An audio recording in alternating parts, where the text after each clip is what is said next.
कि ये नट जो बस्ती है, महिलाएं रोड पर खड़ी रहती है, गाड़ी के आगे आ जाती है। मैंने एक दो बार तो मेरे भी सिस्टम समझ में नहीं आया कि इनकी क्या व्यवस्थाएं हैं। ध्यान रखना, आज मैं कह रहा हूं आंदोलन भले हमारा आधार ये रहा हो, वो नट बस्ती हमारी यहाँ जो वातावरण है उसको दूषित करने का एक बहुत बड़ा माध्यम है। अगर वो नट बस्ती को जिस दिन बड़ा नेटवर्क मिल गया तो हमारे गांव से, मोहल्ले से, अड़ोस पड़ोस के गांव से जाने वाली जो बहन बेटियां वो किडनैप होगी और उनको ऐसी व्यवस्थाओं में डाला जाएगा। आपको दूरदृष्टि आपकी नहीं हो सकती, आगे की सोच आपकी नहीं हो सकती। ये बहुत बड़ी गंदगी हमारी व्यवस्थाओं में आने वाली है। एक जो लोग हैं फिर कहते हैं कि हम कुछ कर नहीं सकते। अरे उसे सेंटर का मामला, रोड को मानिए, क्या नहीं कर सकते। पुलिस हेडक्वार्टर है, इसके 100 मीटर 300 मीटर की परिधि में ऐसा तांडव हो रहा है और फिर कोई आवाज उठाने वाला नहीं है। जो लोग बोलते नहीं है उनकी आवाजें दबाई जाती है, जो बोलना चाहता है उनको दबाया जाता है। अरे कब तक दबोगे? क्योंकि समुद्र को क्या दुख है मैं बता नहीं सकता, समुद्र को क्या दुख है मैं बता नहीं सकता, आंखों में आंसू की तरह मैं आ नहीं सकता। वैसे तो एक दरिया भी बहा ले जाए, वैसे कतरा भी मुझे हिला नहीं सकता। अगर तुम जा रहे हो इस महासभा का साथ छोड़कर तो इसमें खता तुम्हारी क्या है? क्योंकि ऐसे आंदोलनकारियों का कोई साथ निभा भी नहीं सकता, ऐसे आंदोलनकारियों का कोई साथ निभा भी नहीं सकता। विडंबना एक नहीं है। मैं ये कह रहा हूं कि रोड एक्सीडेंट है, इसको रोकने के लिए हम भले 4 लाइन उपाय देख रहे हैं, लेकिन आपकी जो पीढ़ियां हैं, जो समाज का निर्माता बनेगी, देश का भविष्य है, उनको अगर बचाना है तो इस नट बस्ती का भी तुम्हारे को स्थायी ट्रीटमेंट करना होगा। क्यों नहीं हो पाता है?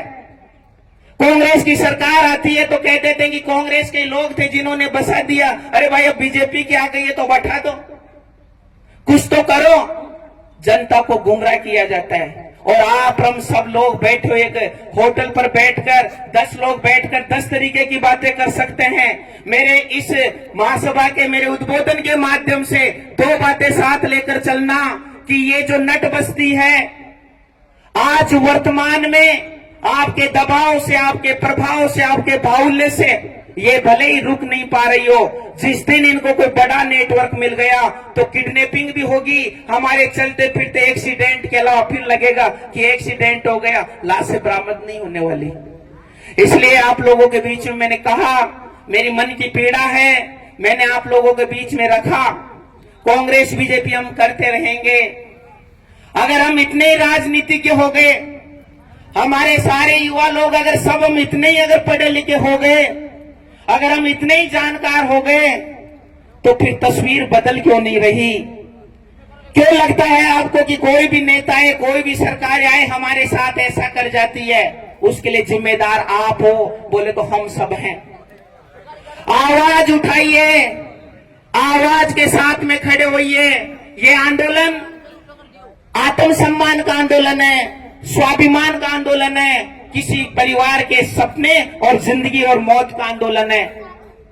इसलिए अगर ऐसी मुहिम में हम साथ नहीं हो सकते, सरपंच वार्ड पंच हम करते रहेंगे, जिला परिषद सदस्य बनने वाले बनते रहेंगे, नेता जो लोग हैं वो अपने रास्ते पर जाते रहेंगे, लेकिन मौत का जो रास्ता ये NH 148 जो तय हो चुका सबके लिए, उसके लिए कोई OTP नहीं है।